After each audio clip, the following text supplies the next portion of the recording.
I built this great machine sitting out here. This is a sample of biofuel, 100%. As Terry mentioned, biodiesel is part petrodiesel, part biofuel. This is made from 100% vegetable oil. Use methanol and lye in the process. That's what creates the transesterification. Your situation that you have a waste oil available and you're disposing of it in the county dump or whatever your dump facility is counterproductive. You know, you're being paid to take it away, but you're not utilizing it to its full potential.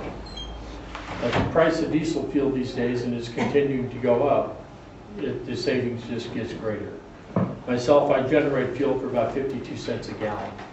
In my brochure, you'll notice I use the figure 70 cents a gallon, and that is based on the price of the methanol and the lye that you incur on making the fuel. With the biggest problem being waste oil availability, you've already got that problem solved. The important thing is for the environment and for the economic situation in the city. Whether you entertain the idea of getting my machine or any other machine on the market is immaterial. It's a benefit to you all to utilize what you've got available. So my best way is to just answer questions. You know, rather than try and tell you, I don't know how much you already know about biofuel, so rather than get into the history of it and all the technical, please ask away. If I bought one of these smaller machines, the 50-gallon one, how long would it take me to make 50 gallons? 50 gallons in about 4.5 hours. Most machines on the market take minimum 24 hours, and that's even with a 25-gallon batch. But for 50 gallons, 4.5 hours, and can gasoline and diesel cars, trucks both use it? No. It Which won't work in a can? gasoline engine. So only diesel engine? It'll work in any diesel engine, yes. The older diesels, like pre-1985, may have 100% rubber hoses and seals. In that respect, there's a caution because the biofuel will break down rubber hoses in time. I ran it in my '76 Mercedes for almost 2 years and never had a hose failure. But it can happen. So that's something that I would look at with the older vehicles. I now run it in a 2007 Dodge with no problem. I get increased mileage, increased horsepower, and this is my third Dodge 1-ton that I've ran it in. I've also got an international highway truck that's on the road 3-4 days a week for my farm business. We've been running it in that for 4 years. We run it on our farm tractors, both New Holland and Kubota. Our own end generator, my wife's Chevy diesel Suburban, my son's Dodge diesel pickup. We've never had a problem. And I've got 4 years, over 500,000 miles, and over 40,000 gallons that I've made behind me on And how, because I'm not a mechanic, what is the difference between diesel and gasoline? What is the problem with the gasoline car? it. Gasoline fires with a spark. Diesel fires from compression. You compress diesel down to the point of explosion. It doesn't require a spark to burn. If you put this into a gasoline engine, it effectively would foul your plugs, and your vehicle just wouldn't run. It'd start out running real crappy until it got enough in there it would stall the engine out. Historically, isn't it true that engines run on oil now? I mean, oil companies do that, but wasn't it once upon a time built and run on? When Rudolph Diesel first made the diesel engine, it was run on peanut oil. Thank you. And then he went from peanut oil to soybean oil. At the 1912 World's Fair, he ran it on both. It wasn't until 1934 that we went nationwide to petroleum diesel. And that's when the processing became available. I wanted that in the discussion because it helps when you realize that all of this technology was originally done on peanut oil. Let's go back to the beauty of the beginning. Granted, now new technologies and of course oil in there, but not to forget, we're talking oil. Yeah, it's the same stuff. And it'll work on any vegetable oil, whether it's sunflower oil, corn oil, soybean, rapeseed, I mean, the list is so long I can't keep up with it. But any vegetable oil will work. You can even render animal fat and use that oil to make biofuel. What are you suggesting the town should do?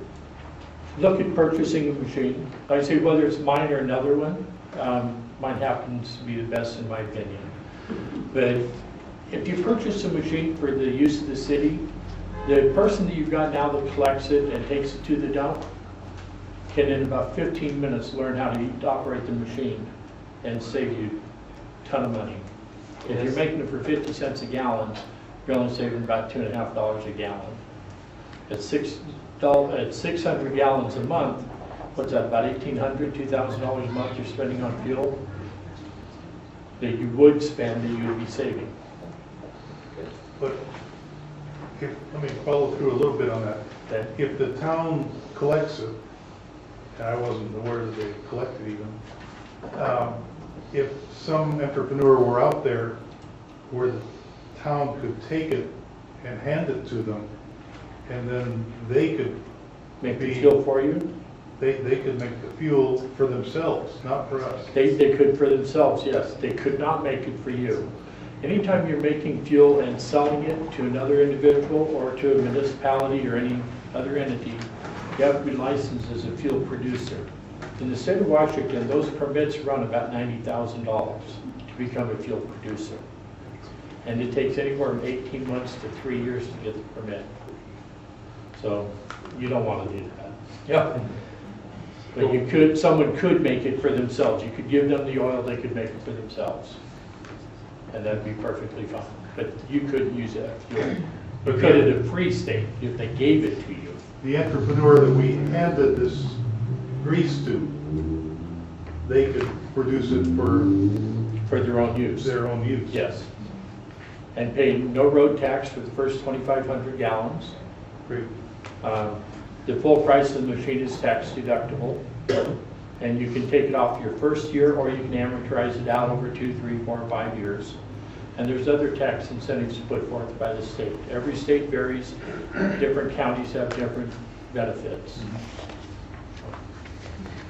Are you aware of any other municipalities or county governments or any in Washington State that are using? King County, every vehicle, county vehicle and every city vehicle in the city of Seattle runs on a mix of biofuel. They use biodiesel.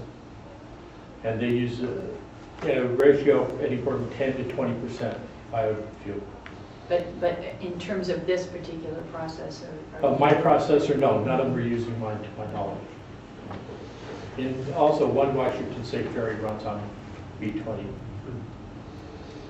There is solid material in the bottom of that, I noticed. What Yes. does that do? That's the glycerol, and I ran this off when the machine was still in process, so I would get some of that so you could see it. This is what's extracted out of the vegetable oil. The stuff on the bottom. The rest of this is pure vegetable fuel. This is the glycerol. This is your waste product. A few ways to handle it, like in Nebraska, they buy it from the biofuel companies. They use it for putting on their gravel roads as a dust control. In this form, it can be used as weed control. It'll kill weeds, but it won't pollute the soil. If you let the methanol evaporate out of it, the glycerin can be used as a soil enhancer, as a fertilizer. In this state like it is now, it can also be used as an insect killer, insect repellent, and it can also be burned in a waste soil burner. What some of my customers do is they take it, since they don't have any net means to get rid of it, they take it to the state site where they collect motor oil and antifreeze, and the state disposes of it. So in a 50 gallons, how many gallons? 10 gallons. Okay. 20% ratio is what you have. What you put in methanol, you take out in glycerol. And glycerol is simply methanol and glycerin mix. I'm presently working on an add-on to the machine. It will extract the methanol back out, and you'll be able to use that for the next batch of fuel.